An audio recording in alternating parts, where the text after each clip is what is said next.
നമസ്കാരം news at 9 स्वागतम प्रधान तलकेटुകൾ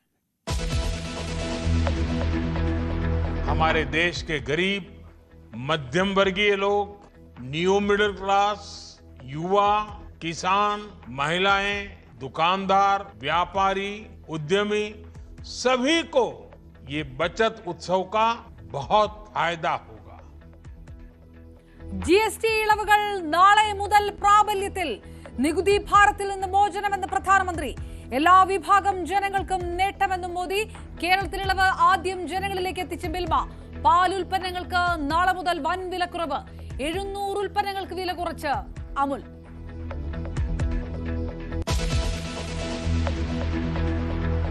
പലസ്തീനെ രാജ്യമായി അംഗീകരിച്ച് യുകെയും ഓസ്ട്രേലിയയും കാനഡയും തീരുമാനം ഐക്യരാഷ്ട്രസഭ വാർഷിക സമ്മേളനത്തിന് മുന്നോടിയായി ജിഹാദി ഹമാസിനുള്ള അംഗീകാരമെന്ന് ഇസ്രയേൽ ബന്ദികളുടെ മോചനത്തെ ബാധിക്കുമെന്ന ആശങ്ക അറിയിച്ച കുടുംബം ഗസയിൽ ഇസ്രയേൽ കൂട്ടക്കുരുതി തുടരുന്നു.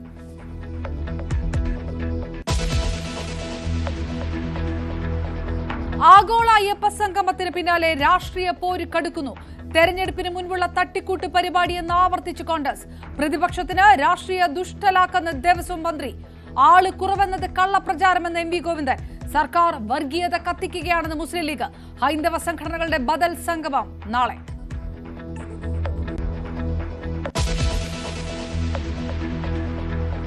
ദാദാ സാഹേബ് ഫാൽക്കെ പുരസ്കാര നേട്ടത്തിൽ മോഹൻലാലിന് അഭിനന്ദന പ്രവാഹം.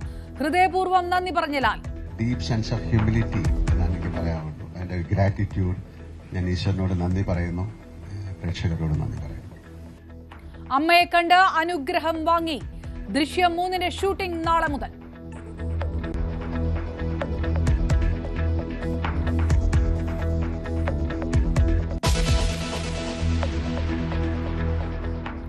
GST നികുതി ഇളവ് നടപ്പിലാകുന്നതിനാൽ നാളെ മുതൽ രാജ്യത്ത് GST സേവിംഗ്സ് ഫെസ്റ്റിവൽ ആരംഭിക്കുമെന്ന് പ്രധാനമന്ത്രി.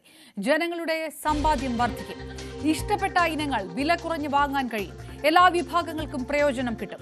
ഈ ഉത്സവകാലത്ത് എല്ലാവരുടെയും ഹൃദയം മധുരം കൊണ്ട് നിറയുമെന്നും നരേന്ദ്രമോദി പറഞ്ഞു. साथियों, रिफॉर्म एक अनवरत चलने वाली प्रक्रिया होती है. जब समय बदलता है, देश की जरूरत बदलती है, तो नेक्स्ट जनरेशन रिफॉर्म भी उतने ही आवश्यक होते हैं. इसलिए देश की वर्तमान जरूरतों और भविष्य के सपनों को देखते हुए जीएसटी के ये नए रिफॉर्म्स लागू हो रहे हैं. नए स्वरूप में मुख्य रूप से अब सिर्फ 5% और 18% के ही टैक्स स्लैब रहेंगे. इसका मतलब है रोजमर्रा के इस्तेमाल की ज्यादातर चीजें और सस्ती हो जाएगी. खाने पीने का सामान, दवाइयाँ, साबुन, ब्रश, पेस्ट, स्वास्थ्य और जीवन बीमा, ऐसे अनेकों सामान, अनेकों सेवाएं या तो टैक्स फ्री होगी या फिर केवल 5% टैक्स देना होगा. अब गरीब को, न्यू मिडिल क्लास को, मिडिल क्लास को एक तरह से डबल बोनांजा मिल रहा है. जीएसटी कम होने से अब देश के नागरिकों के लिए अपने सपने पूरे करना और आसान होगा. घर बनाना, टीवी, फ्रिज खरीदने की बात हो, स्कूटर, बाइक, कार खरीदना हो, ये सब पर अब कम खर्च करना होगा. GST പരിഷ്കാരങ്ങൾ വിശദീകരിക്കുന്നതിനായി രാജ്യത്തെ അഭിസംബോധന ചെയ്ത പ്രധാനമന്ത്രി നരേന്ദ്രമോദി സ്വദേശി നയം വീണ്ടും അടിവരയിട്ട് വ്യക്തമാക്കി. രാജ്യത്ത് നമുക്ക് എന്ത് ഉൽപ്പാദിപ്പിക്കാൻ കഴിയുമോ അത് നമ്മൾ ചെയ്യണം. സ്വാശ്രയത്വത്തിലും ചെറുകിട വ്യവസായത്തിലും ശ്രദ്ധ കേന്ദ്രീകരിച്ചുകൊണ്ടായിരുന്നു മോദിയുടെ പ്രസംഗം. साथियों, देश की स्वतंत्रता को जैसे स्वदेशी के मंत्र ताकत मिली, वैसे ही देश की समृद्धि को भी स्वदेशी के मंत्र से ही शक्ति मिलेगी। आज जाने अनजाने हमारी रोजमर्रा की जिंदगी में बहुत सी विदेशी चीजें जुड़ गई है, हमें पता तक नहीं है। हमारे जेब में कंघी विदेशी है कि देसी, हमें पता ही नहीं है। हमें इनसे भी मुक्ति पानी होगी। हम वो सामान खरीदें जो मेड इन इंडिया हो, जिसमें हमारे देश के नौजवानों की मेहनत लगी हो, हमारे देश के बेटे बेटियों का पसीना हो। हमें हर घर को स्वदेशी का प्रतीक बनाना है, हर दुकान को स्वदेशी से सजाना है। गर्व से कहो ये स्वदेशी है, गर्व से कहो मैं स्वदेशी खरीदता हूं। പുതിയ GST ഇളവിന്റെ ഗുണം നേരിട്ട് ഉപഭോക്താക്കളിലേക്ക് എത്തിച്ച് മിൽമയുടെ ജനകീയമായ പാൽ ഉൽപ്പന്നങ്ങളുടെ വില കുറച്ചാണ് ജനങ്ങളിലേക്ക് ഈ ആനുകൂല്യം എത്തിക്കുന്നത്. ഇതോടെ നെയ്യ്, വെണ്ണ, പനീർ, ഐസ്ക്രീം തുടങ്ങി 100-ലധികം ഉൽപ്പന്നങ്ങളുടെ വില കുറയും. നാളെ ആരംഭിക്കുന്ന പുതുക്കിയ ചരക്ക് സേവന നികുതി പ്രാബല്യത്തിൽ വരുന്നതോടെ ഉപഭോക്താക്കൾക്ക് വിലക്കുറവിന്റെ നേട്ടം ലഭ്യമാകും. ആഗോള അയ്യപ്പ സംഗമം പരാജയമെന്ന പ്രതിപക്ഷവാദം തള്ളി സർക്കാരും CPM-ഉം. സംഗമം ആഗ്രഹിച്ചതിൽ കൂടുതൽ വലിയ വിജയമാണെന്നും പ്രതിപക്ഷത്തിന് രാഷ്ട്രീയ ദുഷ്ടലാക്കാണെന്നും ദേവസ്വം മന്ത്രി VN വാസവൻ കുറ്റപ്പെടുത്തി. 4126 പേരാണ് സംഗമത്തിൽ പങ്കെടുത്തതെന്നും ഇതിൽ 2125 പേർ മറ്റ് സംസ്ഥാനങ്ങളിൽ നിന്ന് വന്നവരാണെന്നും മന്ത്രി വിശദീകരിച്ചു. ആളുകൾ കുറവെന്നത് കള്ളപ്രചാരണമാണെന്ന് വിമർശിച്ച CPM സംസ്ഥാന സെക്രട്ടറി MV ഗോവിന്ദൻ ഒഴിഞ്ഞ കസേരകൾ ദൃശ്യങ്ങളാകുമെന്ന വിചിത്രവാദവും ഉന്നയിച്ചു. അതേസമയം അയ്യപ്പ സംഗമം പരാജയമെന്ന നിലപാടിൽ ഉറച്ചു നിൽക്കുകയാണ് പ്രതിപക്ഷം. വിഭാഗീയത സൃഷ്ടിച്ച് വർഗീയത കത്തിക്കാനുള്ള നീക്കമാണ് സർക്കാരിന്റേതെന്ന് മുസ്ലിം ലീഗ് ജനറൽ സെക്രട്ടറി PMS സലാം ആരോപിച്ചു. ആഗോള അയ്യപ്പ സംഗമം പരാജയമാണെന്ന പ്രതിപക്ഷ വാദങ്ങൾക്കിടെയാണ്, സാമൂഹ്യ മാധ്യമങ്ങളുടെ പ്രചരണത്തിനിടെയാണ് ഇതിനെ പ്രതിരോധിച്ചുകൊണ്ട് CPIM-ഉം ഒപ്പം സർക്കാരും രംഗത്ത് വന്നത്. CPIM സംസ്ഥാന സെക്രട്ടറി MV ഗോവിന്ദനാണ് തുടക്കം ഇതിനെതിരായ പ്രതിരോധവുമായി എത്തിയത്. വലിയ വിജയമാണ് ആഗോള അയ്യപ്പ സംഗമം. മാത്രമല്ല, ഇത്രയധികം ആളുകൾ പങ്കെടുത്തു. ഈ ആളൊഴിഞ്ഞ കസേരകൾ എന്നത് അത് AI സൃഷ്ടിയാണ് എന്നൊരു വിചിത്രവാദം കൂടി അദ്ദേഹം മുന്നോട്ട് വെച്ചു. കളവ് പ്രചരിപ്പിക്കുന്നതിനും പറയുന്നതിനും എന്തെങ്കിലും ഒരു അടിസ്ഥാനം വേണം. രജിസ്റ്റർ ഞങ്ങൾ തീരുമാനിച്ചത്, അതായത് ദേവസ്വം ബോർഡ് തീരുമാനിച്ചത് 3000 ആളെ പങ്കെടുപ്പിക്കാനാണ്. 4600 ആൾ പങ്കെടുത്തിട്ടുണ്ട്. അത് വലിയ കുറവാണെങ്കിൽ ആ കുറവ് സംഭവിച്ചിട്ടുണ്ട്. പോരെ, അത് അത്രയും പോരെ. ഈ വെറുതെ കള്ളപ്രചരണം നടത്തിക്കൊണ്ടിരിക്കുന്ന കുറെ മാധ്യമങ്ങളുണ്ട്. ആ കള്ളപ്രചരണം വേറെന്താ കള്ളപ്രചരണം? അതാണ് നിങ്ങൾ എന്നാ പിന്നെ നിങ്ങൾ ക്യാമറ കൊണ്ട് 400 നിങ്ങൾ പറഞ്ഞ 400 എത്രയാ പങ്കെടുന്ന പറഞ്ഞ നിങ്ങൾ 600 സംതിങ്. ശുദ്ധ അസംബന്ധം പറയുന്നതിന്, കളവ് പ്രചരിപ്പിക്കുന്നതിന് എന്തെങ്കിലും നാണോ മാനം വേണ്ടേ? അതാ പറഞ്ഞ ഞാൻ കാണാണ്ട് തന്നെയാണ് ഞാൻ പറഞ്ഞത്. നിങ്ങൾ കണ്ടില്ലല്ലോ നിങ്ങൾ പറഞ്ഞത്. വേണമെങ്കിൽ AE ഉപയോഗിക്കാം, നിങ്ങൾക്ക് AE ഉപയോഗിക്കാം, നിങ്ങളെല്ലാം ഉണ്ടാക്കും. അതിനെന്താണ് സംശയം? നിങ്ങൾ എന്തിനാണ് ഇപ്പോൾ ബാധിക്കുന്നത്? ആർക്ക് വേണ്ടി ബാധിക്കുന്ന? എന്തായാലും സംസ്ഥാന സെക്രട്ടറി പറഞ്ഞതിന് പിന്നാലെ ദേവസ്വം മന്ത്രിയും സർക്കാരിനെ പ്രതിനിധീകരിച്ചുകൊണ്ട് പ്രതിപക്ഷ ആരോപണങ്ങൾക്ക് മറുപടിയുമായി എത്തി. കണക്കുകൾ നിരത്തിയായിരുന്നു മന്ത്രി VN വാസവന്റെ ഒരു പ്രതികരണം ഉണ്ടായത്. ഈ യോഗം തുടങ്ങുന്നതിന് മുന്നുള്ള ദൃശ്യങ്ങളാണ് ചില മാധ്യമങ്ങൾ തെറ്റായി പ്രചരിപ്പിച്ചത് എന്നാണ് അദ്ദേഹം ചൂണ്ടിക്കാട്ടുന്നത്. മാത്രമല്ല, വെള്ളാപ്പള്ളി നടേശനടക്കം മുഖ്യമന്ത്രിക്കൊപ്പം വന്നതിൽ തെറ്റില്ല. ഒരേ ലക്ഷ്യത്തോടെയാണ് വന്നത്. യോഗി ആദിത്യനാഥിന്റെ സന്ദേശത്തെക്കുറിച്ചും ആ സന്ദേശത്തിൽ വർഗീയമായ ഒന്നുമില്ല. എല്ലാ മുഖ്യമന്ത്രിമാർക്കും ക്ഷണം നൽകിയിരുന്നു. അപ്പോൾ കിട്ടിയ മറുപടികൾ തങ്ങൾ വായിക്കുകയാണ് ചെയ്തത്. ഇതിൽ രാഷ്ട്രീയമൊന്നുമില്ല.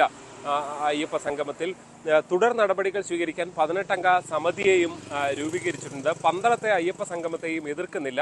അവിടെ നിന്ന് ആശയങ്ങൾ ഉണ്ടായാലും അതും സ്വീകരിക്കാൻ തയ്യാറാണ്. ഇതൊക്കെ ആർക്കും നടത്താമെന്നാണ് ദേവസ്വം മന്ത്രി മറുപടി പറയുന്നത്. ആഗോള അയ്യപ്പ സംഗമം യഥാർത്ഥത്തിൽ ഒരു വിശ്വമാനവയുടെ മഹാസംഗമമായി മാറി. 4126 പേർ പങ്കെടുത്തിട്ടും നമുക്ക് ഹാളിൽ അവരെ മുഴുവൻ ഇരുത്താൻ പറ്റിയില്ലെങ്കിലും കുറേ പേർ സ്റ്റാൻഡ് ചെയ്യേണ്ടി വരും. ഇത് ആരംഭിക്കുന്നതിന് മുമ്പ് രാവിലെ 8 മണിക്കും 7:30 മണിക്കും 9 മണിക്കും ഒക്കെ എടുത്ത് ഒരേ ഭാഗം കൊടുത്തിട്ടുള്ള ആളുകളാണ് ഈ ഒഴിഞ്ഞ കസേര കാണിച്ചുകൊണ്ട് ഇത്തരത്തിലുള്ള തെറ്റായ പ്രചരണം നടത്തിയത്. ഒരാൾ പോലും ഒരു പരാതി വിദേശത്ത് നിന്ന് വന്നവരോ സ്വദേശത്ത് നിന്ന് വന്നവരോ പറഞ്ഞില്ലെന്ന് മാത്രമല്ല, കർണാടകത്തിലെ കോൺഗ്രസിൻ്റെ അവിടുത്തെ PCC ഉപാധ്യക്ഷൻ വരെ പങ്കെടുത്തിരുന്നു. ഇന്ന് വാർത്ത വന്നിട്ടുണ്ട് പത്രത്തിൽ. അദ്ദേഹത്തോടും ചോദിച്ചു, ഒരു പരാതിയില്ല, എല്ലാം ഭംഗിയായി കാര്യങ്ങൾ നടന്നിരിക്കുന്നു എന്ന രൂപത്തിലാണ് അദ്ദേഹവും സാക്ഷ്യപ്പെടുത്തിയത്. എന്തായാലും ഇന്ന് മുസ്ലിം ലീഗാണ് ആദ്യം ഈ അയ്യപ്പ സംഗമത്തെ അത് പരാജയമാണെന്ന നിലപാടുമായി ഇന്ന് രംഗത്ത് വന്നത്. ഇന്നലെ കോൺഗ്രസ് നേതാക്കളൊക്കെയും രംഗത്ത് വന്നിരുന്നതാണ്. PMA സലാം ചൂണ്ടിക്കാണിക്കുന്നത് ഈ ആളുകളില്ല എന്ന് മാത്രമല്ല, ഈ MP ഗോവിന്ദന്റെ എന്ന വാദത്തെയും അദ്ദേഹം മറ്റൊരു മറുപടിയിലൂടെ ഖണ്ഡിക്കുകയാണ്. ഈ ആളുണ്ട് എന്ന് വരുത്തി തീർക്കാനായിരിക്കും ഉപയോഗിച്ചത് എന്നാണ് അദ്ദേഹം പറയുന്നത്.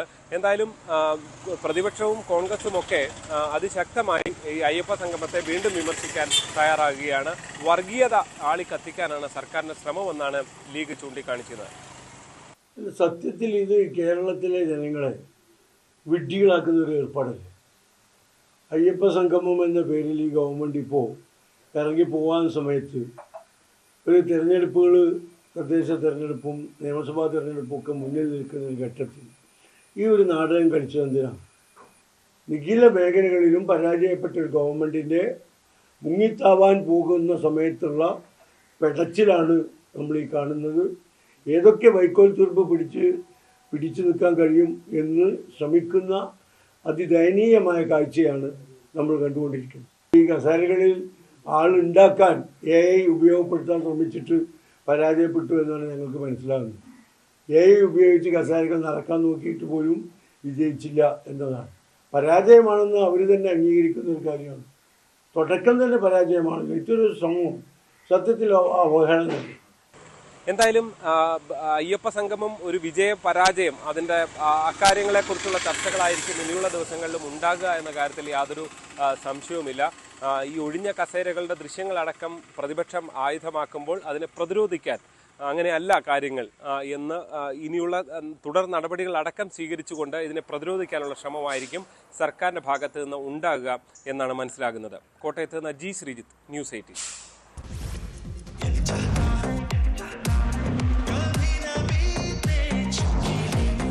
Presenting the Maruti Suzuki Victoris. Got it all. Ayyappa സംഗമം തെരഞ്ഞെടുപ്പിന് മുൻപുള്ള തട്ടിക്കൂട്ട് പരിപാടിയെന്നും യഥാർത്ഥ വിശ്വാസികൾ അത് തിരിച്ചറിഞ്ഞുവെന്നും KC വേണുഗോപാൽ. ശബരിമലയിൽ വികസനം നടത്തുന്നത് തെരഞ്ഞെടുപ്പിന് തൊട്ടു മുൻപല്ലെന്നും അയ്യപ്പനെ വെച്ചുള്ള തെരഞ്ഞെടുപ്പുകൾ വേണ്ടെന്നും KC വേണുഗോപാൽ. ശബരിമലയിലെ അയ്യപ്പ സംഗമത്തിന് പിന്നാലെ ഹൈന്ദവ സംഘടനകളുടെ അയ്യപ്പ സംഗമം നാളെ പന്തളത്ത്. പമ്പയിലെ സംഗമം പരാജയപ്പെട്ടുവെന്ന ആരോപണങ്ങൾക്കിടെ കരുത്ത് തെളിയിക്കാനാണ് ഹൈന്ദവ സംഘടനകളുടെ തീരുമാനം. വിശ്വാസികളുടെ എണ്ണം കൊണ്ട് രാഷ്ട്രീയ മറുപടി കൂടി നൽകുകയാണ് പന്തളത്തെ സംഗമത്തിന്റെ ലക്ഷ്യം. ആഗോള അയ്യപ്പ സംഗമം പരാജയമെന്ന് പന്തളത്ത് നടക്കുന്ന ശബരിമല സംരക്ഷണ സംഗമത്തിന്റെ കൺവീനർ വത്സൻ തില്ലങ്കേരി. വലിച്ചിഴച്ചും ഭീഷണിപ്പെടുത്തിയുമാണ് കുറച്ചുപേരെ കൊണ്ടുവന്നത്. യഥാർത്ഥ ഭക്തർ ആരും അയ്യപ്പൻ പോലും പൊറുക്കില്ലെന്നും വത്സൻ തില്ലങ്കേരി. ശബരിമല സംരക്ഷണ സംഗമം തമിഴ്നാട് BJP മുൻ പ്രസിഡന്റ് K. അണ്ണാമലൈ ഉദ്ഘാടനം ചെയ്യും. തേജസ്വി സൂര്യ MP അടക്കമുള്ളവർ പങ്കെടുക്കുമെന്നും വത്സൻ തില്ലങ്കേരി അറിയിച്ചു. ശബരിമല ശ്രീകോവിലിന് മുൻപിലുള്ള ദ്വാരപാലകരുടെ ശില്പത്തിലെ സ്വർണ്ണപ്പാളികൾ തിരികെ എത്തിച്ചു. ഇന്നലെ രാത്രിയാണ് അറ്റകുറ്റപ്പണികൾ പൂർത്തിയാക്കി സ്വർണ്ണപ്പാളികൾ തിരികെ സന്നിധാനത്ത് എത്തിച്ചത്. നേരത്തെ സ്വർണ്ണപ്പാളികൾ കോടതിയുടെ അനുമതിയില്ലാതെ ചെന്നൈയിലേക്ക് അറ്റകുറ്റപ്പണിക്കായി കൊണ്ടുപോയത് വിവാദമായിരുന്നു. തെരഞ്ഞെടുപ്പിന് മുന്നോടിയായി സർക്കാരിനെ സമ്മർദ്ദത്തിലാക്കാൻ സംസ്ഥാന വ്യാപക പ്രതിഷേധ ജാഥയുമായി കത്തോലിക്ക കോൺഗ്രസ്. ന്യൂനപക്ഷങ്ങളുടെ പിന്നോക്കാവസ്ഥ പഠിക്കാൻ നിയോഗിച്ച JB കോശി കമ്മീഷൻ റിപ്പോർട്ട് നടപ്പാക്കണമെന്നതടക്കമുള്ള ആവശ്യങ്ങൾ ഉന്നയിച്ചാണ് പ്രതിഷേധയാത്ര. സംസ്ഥാനത്തിലെ വിവിധയിടങ്ങളിൽ ബിഷപ്പുമാരെ ഉൾപ്പെടെ പങ്കെടുപ്പിക്കാനാണ് കത്തോലിക്ക സഭയുടെ പുതിയ നീക്കം.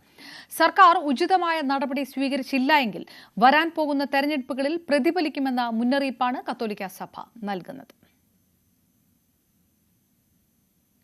പരമോന്നത ചലച്ചിത്ര ബഹുമതിയായ ദാദാസാഹിബ് ഫാൽക്കെ അവാർഡ് നേട്ടത്തിൽ സന്തോഷം പങ്കിട്ടും നന്ദി പറഞ്ഞും മലയാളത്തിന്റെ പ്രിയപ്പെട്ട മോഹൻലാൽ. 48 വർഷം നീണ്ട സിനിമാ ജീവിതത്തിനിടെ നേടിയ പുരസ്കാരം മലയാള സിനിമയ്ക്ക് മോഹൻലാൽ സമർപ്പിക്കുകയാണ്. 21 വർഷങ്ങൾക്ക് ശേഷം ദാദാസാഹിബ് ഫാൽക്കെ അവാർഡ് തന്നിലൂടെ മലയാള സിനിമയ്ക്ക് ലഭിച്ചതിന്റെ സന്തോഷത്തിലാണ് മോഹൻലാൽ. ജൂറിക്കും കേന്ദ്ര സർക്കാരിനും നന്ദി പറഞ്ഞ മോഹൻലാൽ നേട്ടം ആരാധകർക്കും പ്രിയപ്പെട്ടവർക്കും സമർപ്പിച്ചു. 48 വർഷം ഒപ്പമുണ്ടായിരുന്ന പലരും ഇന്നില്ല. അവരെയും താരമോർത്തു. ഇത് ഒരു ചലച്ചിത്ര രംഗത്തെ ഏറ്റവും വലിയ മികച്ച അവാർഡായിട്ടാണ് കണക്കാക്കുന്നത്. അപ്പം അങ്ങ് പറഞ്ഞ പോലെ ഇത് രണ്ടാമത് കിട്ടുന്ന ഒരു മലയാളി എന്നുള്ള രീതിയിൽ, ഒരു ആക്ടർ എന്നുള്ള രീതിയിൽ അതിന് വളരെയധികം പ്രസക്തിയുണ്ട്. അതിൽ ഞാൻ അഭിമാനിക്കുന്നു.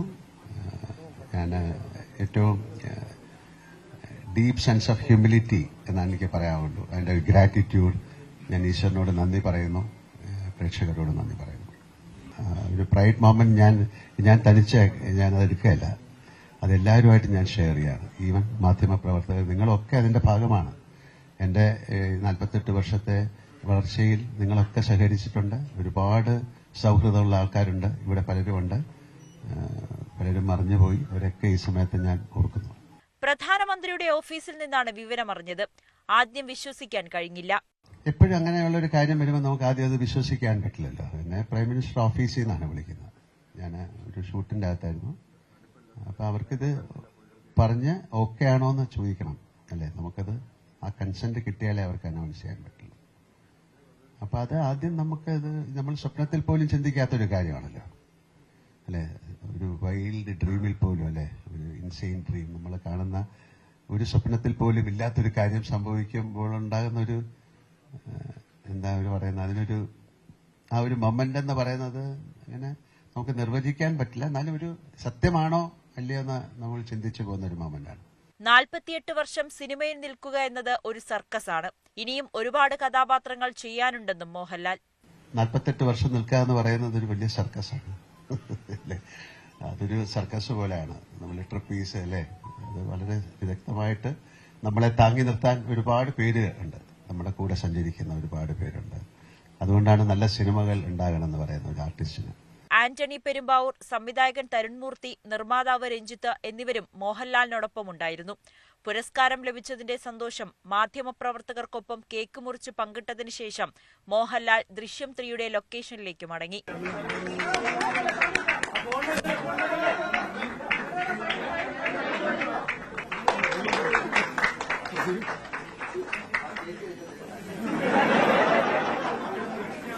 ന്യൂസ് 18 കൊച്ചി. മോഹൻലാലിന്റെ പുരസ്കാര നേട്ടത്തിൽ പ്രതികരിച്ച് മഞ്ജു വാര്യരും രമേശ് പിഷാരടിയും. ഏതൊരു മലയാളിയെയും പോലെ താനും അഭിമാനിക്കുന്നുവെന്ന് മഞ്ജു വാര്യർ പറഞ്ഞു. മലയാള സിനിമ വാണിജ്യപരമായി ഔന്നത്യത്തിലേക്ക് കുതിക്കുന്ന സമയത്ത് ലഭിച്ച പുരസ്കാരം മലയാളത്തെ ഒന്നുകൂടി തിളക്കമുള്ളതാക്കുമെന്ന് പിഷാരടിയും പ്രതികരിച്ചു. ഇന്ത്യൻ സിനിമയ്ക്ക് തന്നെ നമുക്ക് എന്താ പറയുക, നമ്മുടെ സ്വന്തം എന്ന് നമ്മൾ അത്രയും അവകാശത്തോടെ ചേർത്ത് നിർത്തി പറയുന്ന വളരെ കുറച്ച് പേരുകളിൽ ഒന്നാണ് ലാലേട്ടൻ്റെത്. അപ്പോൾ ലാലേട്ടന് ഈ അംഗീകാരം അർഹതപ്പെട്ടതാണ് എന്ന് ഞാനൊന്നും അത് പറയാനുള്ള ഒരു ഇതുപോലും എനിക്കില്ല. അത്രയും നമുക്ക് എല്ലാവർക്കും അറിയാം, നമ്മുടെയൊക്കെ സ്വന്തമാണ് ലാലേട്ടൻ. അപ്പോൾ ലാലേട്ടനെ തേടി ഇത്രയും വലിയ ഒരു അംഗീകാരം രാജ്യം സമ്മാനിച്ചതിൽ ഏതൊരു മലയാളിയെയും പോലെ, സിനിമയെ സ്നേഹിക്കുന്ന ഏതൊരു പ്രേക്ഷകനെയും പോലെ ഞാനും അങ്ങേയറ്റം ആത്മാർത്ഥമായി സന്തോഷിക്കുന്നു, അഭിമാനിക്കുന്നു.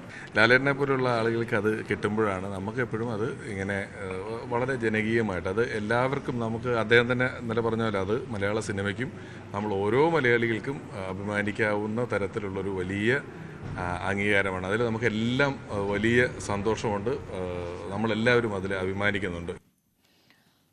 തിരുവനന്തപുരത്ത് BJP കൗൺസിലർ തിരുമല അനിലിന്റെ ആത്മഹത്യയിൽ രാഷ്ട്രീയ വിവാദം. അനിലിന്റെ ആത്മഹത്യാക്കുറിപ്പിൽ BJPക്കെതിരെ മാത്രമാണ് വിമർശനമെന്നും CPMനെയും പോലീസിനെയും പഴിചാരി രക്ഷപ്പെടാനാണ് നീക്കമെന്നും ആരോപിച്ച് CPM രംഗത്ത് വന്നു. ഉന്നത നേതാക്കളുടെ നിർദ്ദേശപ്രകാരം എടുത്ത വായ്പാ തിരിച്ചടവ് മുടങ്ങിയതാണ് ആത്മഹത്യയിലേക്ക് നയിച്ചതെന്നും സമഗ്ര അന്വേഷണം വേണമെന്നുമാണ് CPMന്റെ ആവശ്യം. BJP കൗൺസിലർ ആത്മഹത്യ ചെയ്തതുമായി ബന്ധപ്പെട്ട് മാധ്യമപ്രവർത്തക ചോദ്യം ചോദിച്ചതിൽ ക്ഷുഭിതനായി രാജീവ് ചന്ദ്രശേഖർ. മാധ്യമപ്രവർത്തകരുടെ ഉപകരണങ്ങൾ BJP പ്രവർത്തകർ കേടുവരുത്തിയതിനെക്കുറിച്ചുള്ള ചോദ്യത്തോട് പ്രതികരിച്ചുമില്ല. താങ്കളുടെ ഫേസ്ബുക്ക് പോസ്റ്റിൽ പറയുന്നു 2 ദിവസം മുൻപേ തിരുമല അനിൽകുമാറുമായി സംസാരിച്ചിരുന്നു. എന്താണ് നിങ്ങൾ സംസാരിച്ചത്? ഞങ്ങൾ നിയമം കൗൺസിലിന്റെ മീറ്റിംഗ് ആയിരുന്നു. അവിടെ എന്താ സംസാരിക്കുക? ഒന്നും സംസാരിച്ചില്ല. നിങ്ങൾ ഓരോന്നും ഉണ്ടാക്കി പറയരുത്. നിങ്ങളോട് ആരാ പറഞ്ഞു? അല്ല, നിങ്ങളോട് ആരാ പറഞ്ഞു? ഈ അല്ല പറയൂ, അത് നിങ്ങളുടെ ഏത് ചാനലാണ്? മതി അവിടെ ഇരുന്നാ മതി. നീ നിന്നാ മതി അവിടെ. ചോദിക്കരുത്, നിങ്ങൾ ചോദിക്കരുത്. ഇല്ല, ഞാൻ മറുപടി തരില്ല. ഇന്നലെ ഒരു സൂയിസൈഡ് ചെയ്ത കൗൺസിലറാണ്, മനസ്സിലായില്ലേ? നിങ്ങളിങ്ങനെ നുണ പ്രചരിപ്പിക്കരുത്. പിന്നെ ഇല്ല ശുദ്ധ നുണയാണ്. നിങ്ങൾ നോണ പറയുന്ന ചാനലാണ്, ഒരു നാണല്ലാത്തൊരു ചാനലാ. അല്ല, മരിച്ച ഒരാളെ കുറിച്ച് ഇങ്ങനെ പറയുന്നത് നാണല്ലേ നിങ്ങൾക്ക്? CPM നേതാവ് KJ ഷൈനെതിരായ സൈബർ ആക്രമണത്തിൽ അന്വേഷണം വേഗത്തിലാക്കി പോലീസ്. മെറ്റയിൽ നിന്നും സമൂഹമാധ്യമ പോസ്റ്റുകളുടെ ഉറവിടം തേടിയതിന് പിന്നാലെ മറുപടി വേഗത്തിലാക്കണമെന്ന് ആവശ്യപ്പെട്ട് വീണ്ടും മെയിൽ അയച്ചു. അതിനിടെ തന്റെ ചിത്രങ്ങളടക്കം ഉപയോഗിച്ച് സാമൂഹിക മാധ്യമങ്ങളിലൂടെ അധിക്ഷേപിച്ചെന്ന് ചൂണ്ടിക്കാട്ടി കുന്നംകുളത്ത് കസ്റ്റഡി മർദ്ദനത്തിനിരയായ യൂത്ത് കോൺഗ്രസ് നേതാവ് VS സുജിത്തിനെതിരെ KJ ഷൈൻ പോലീസിൽ പരാതി നൽകി. തനിക്കും കുടുംബത്തിനും നേരെ സൈബർ ആക്രമണം എന്നാരോപിച്ച് KJ ഷൈൻ നൽകിയ അപകീർത്തി പരാതിയിൽ 1-ാം പ്രതി ഗോപാലകൃഷ്ണന്റെ ഭാര്യയും പരാതി നൽകിയിട്ടുണ്ട്. ഗസയിൽ ഇസ്രയേലിന്റെ ആക്രമണം നടക്കുന്നതിനിടെ പലസ്തീനെ സ്വതന്ത്ര രാജ്യമായി അംഗീകരിച്ച് ബ്രിട്ടനും ഓസ്ട്രേലിയയും കാനഡയും UN പൊതുസഭാ വാർഷിക സമ്മേളനത്തിന് മുന്നോടിയായാണ് തീരുമാനം. ദ്വിരാഷ്ട്ര പരിഹാരത്തിലൂടെ മാത്രമേ യുദ്ധം അവസാനിക്കാനാകൂ എന്ന് ബ്രിട്ടീഷ് പ്രധാനമന്ത്രി കെയർ സ്റ്റാമർ വ്യക്തമാക്കി.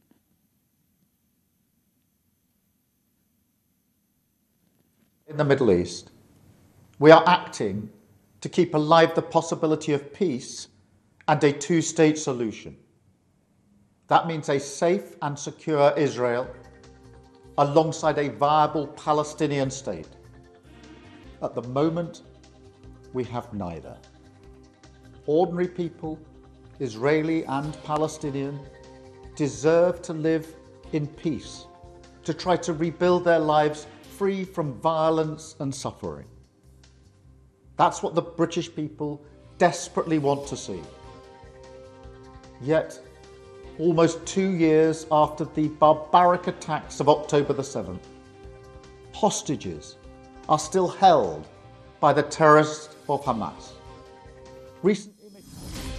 പലസ്തീനെ സ്വതന്ത്ര രാജ്യമായി അംഗീകരിക്കുന്നതായും ഹമാസ് നിരായുധീകരിക്കണമെന്നും കനേഡിയൻ പ്രധാനമന്ത്രി മാർക്ക് കാർണി പുറത്തിറക്കിയ കുറിപ്പിൽ പറഞ്ഞു. പലസ്തീനെ അംഗീകരിക്കുന്ന ആദ്യ G7 രാജ്യമാണ് കാനഡ. ദുരാഷ്ട്ര പരിഹാരമാണ് സമാധാനത്തിലേക്കുള്ള വഴിയെന്ന് ഓസ്ട്രേലിയൻ പ്രധാനമന്ത്രി ആന്റണി ആൽബനീസും പറഞ്ഞു. അതേസമയം പലസ്തീനെ സ്വതന്ത്ര രാജ്യമായി അംഗീകരിക്കുന്നത് ഹമാസിന് കൊടുക്കുന്ന സമ്മാനമാണെന്ന് ഇസ്രായേൽ പ്രതികരിച്ചു.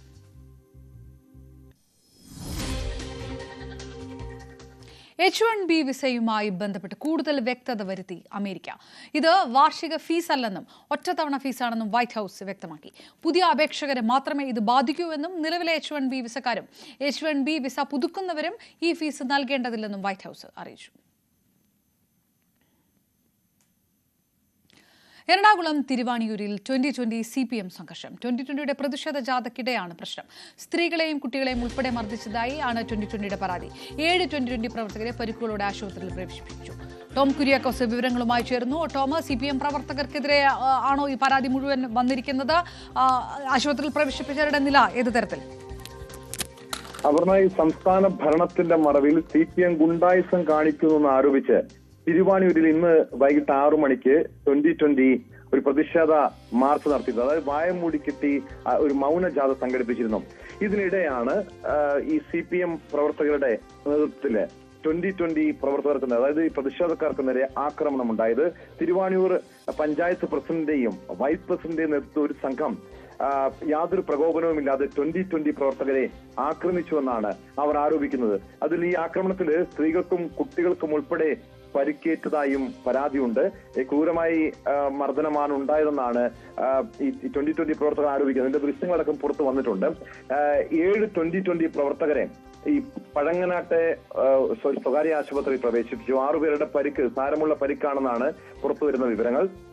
സംഭവത്തിൽ പോലീസ് അന്വേഷണം ആരംഭിച്ചിട്ടുണ്ട്. പോലീസിലാണ് ഈ 2020 പ്രവർത്തകർ പോലീസ് പരാതി നൽകി. ഇതിന്റെ അടിസ്ഥാനത്തിലാണ് പോലീസ് കേസെടുത്ത് അന്വേഷണം ആരംഭിച്ചിട്ടുണ്ട്. കഴിഞ്ഞ കുറെ നാളുകളായി തിരുവാണിയൂർ മേഖല കേന്ദ്രീകരിച്ച് CPM-ഉം 2020 തമ്മിൽ ചെറിയ നേരിയ തോതിലുള്ള സംഘർഷം നിലനിൽക്കുന്ന പ്രദേശം കൂടിയാണ്. കഴിഞ്ഞ ദിവസവും സമാനമായ രീതിയിൽ ചില ആക്രമണം ഉണ്ടായിരുന്നു. ഇതിന്റെ അടിസ്ഥാനത്തിലാണ് 2020 ഇന്ന് വൈകിട്ട് ഒരു CPM-ന്റെ അതായത് സംസ്ഥാന ഭരണത്തിന്റെ മറവിൽ CPM ഗുണ്ടായിസം കാണിക്കുന്ന ആരോപിച്ച് വായമൂടി കെട്ടി മൗനജാഥ, പ്രതിഷേധ ജാഥ സംഘടിപ്പിച്ചത്. ഇതിനിടെയായിരുന്നു ഈ അക്രമ സംഭവങ്ങൾ ഉണ്ടായത്. റൈറ്റ്, ടോം കുര്യാക്കോസ് ആണ് വിവരങ്ങൾ നൽകിയത്. Super Sunday.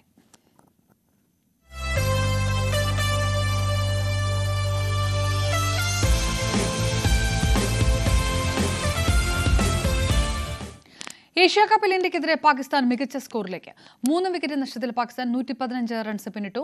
അർദ്ധ സെഞ്ചുറി പിന്നിട്ട ഷഹീബ്സാദ ഫർഹാൻ ക്രീസിലുണ്ട്. റൺസ് എടുക്കും മുമ്പേ ഫർഹാൻ നൽകിയ ക്യാച്ച് അഭിഷേക് ശർമ്മ കൈവിട്ടു. എൽദോ പോൾ പുതുശ്ശേരി ചേരുന്നു.